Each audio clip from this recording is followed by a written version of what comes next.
Assalamualaikum warahmatullahi wabarakatuh. Tidak bisa dipungkiri bahwa Nabi Musa alaihissalam merupakan salah satu manusia paling berpengaruh di dunia. Kelak beliau merupakan salah satu keturunan Adam dengan tempat istimewa di surga. Tapi tak tahukah sahabat, siapa yang akan menjadi sahabat Nabi Musa di surga? Nabi Musa alaihissalam adalah satu-satunya nabi yang diizinkan berdialog langsung dengan Allah Subhanahu wa Ta'ala. Oleh karena itu, beliau diberi gelar Al-Kalim atau Kalimullah, yang bermaksud manusia yang dapat berbicara atau berdialog langsung dengan Allah Subhanahu wa Ta'ala. Dan ada beberapa rasul yang telah kami kisahkan mereka kepadamu sebelumnya, dan ada beberapa rasul lain yang tidak kami kisahkan mereka kepadamu. Dan kepada Musa Allah berfirman langsung. Quran Surat An-Nisa ayat 164. Setiap kali hendak bermunajat dan berdialog langsung dengan Allah, Nabi Musa naik ke Bukit Tursina. Di atas bukit itulah Nabi Musa berdialog dengan Allah Subhanahu wa Ta'ala. Nabi Musa sering bertanya, dan Allah menjawab saat itu juga. Inilah kelebihannya yang tidak ada pada nabi-nabi lainnya. Adapun tentang dialog yang berlaku antara Nabi Musa dengan Tuhannya banyak diceritakan, baik dalam Al-Quran, hadis, maupun tulisan ulama ahli Thoriq. Salah satunya adalah kisah berikut, yakni kisah ketika Nabi Musa bertanya tentang seseorang yang kelak akan menjadi sahabatnya di surga. Pada suatu hari, Nabi Musa bertanya kepada Allah Subhanahu wa Ta'ala, "Ya Allah, siapakah orang di surga kelak yang akan menjadi sahabatku?"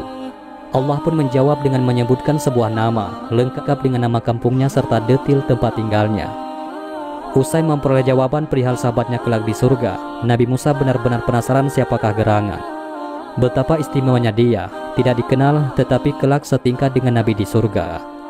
Siapakah dia dan apakah amal-amalnya? Pikirnya sambil turun dari Bukit Tursina dan berjalan berhari-hari mencari orang itu ke tempat yang diberitahu oleh Allah Subhanahu wa Ta'ala. Berhari-hari dalam perjalanan, akhirnya sampai juga Nabi Musa ke tempat yang dituju. Berkat pertolongan beberapa penduduk setempat, Nabi Musa alaihissalam berhasil bertemu dengan orang tersebut. Ia ternyata seorang pemuda. Setelah memberi salam, Nabi Musa dipersilakan masuk dan duduk di ruang tamu. Hal aneh dirasakan Nabi Musa.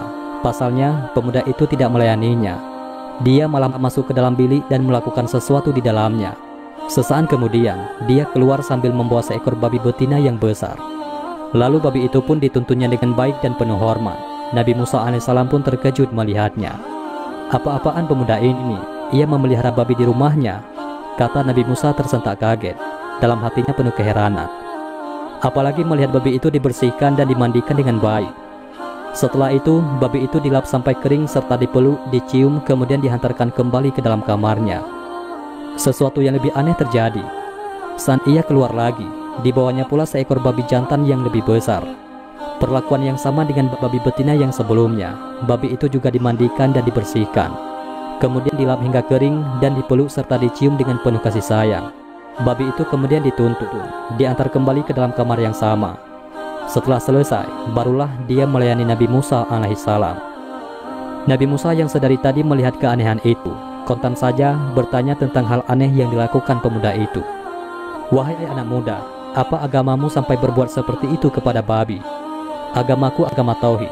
Aku beriman kepada Allah Subhanahu wa Ta'ala," jawab pemuda itu dengan singkat.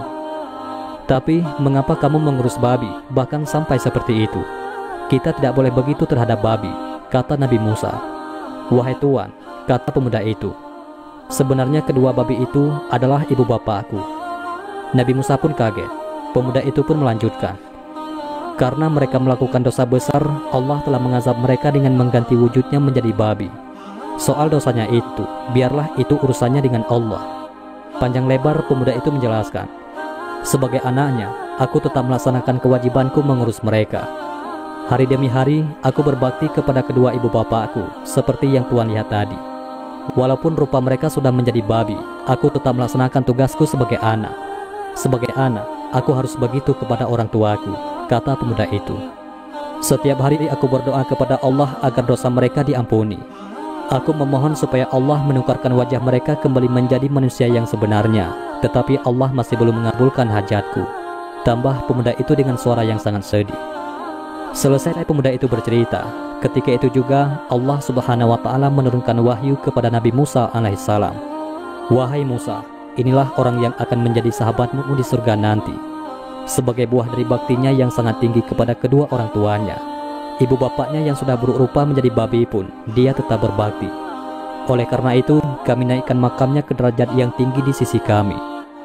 Allah Subhanahu wa Ta'ala melanjutkan firman-Nya kepada Nabi Musa, karena dia telah berada di makam yang tinggi sebagai anak yang soleh di sisiku, kini aku kabulkan doanya.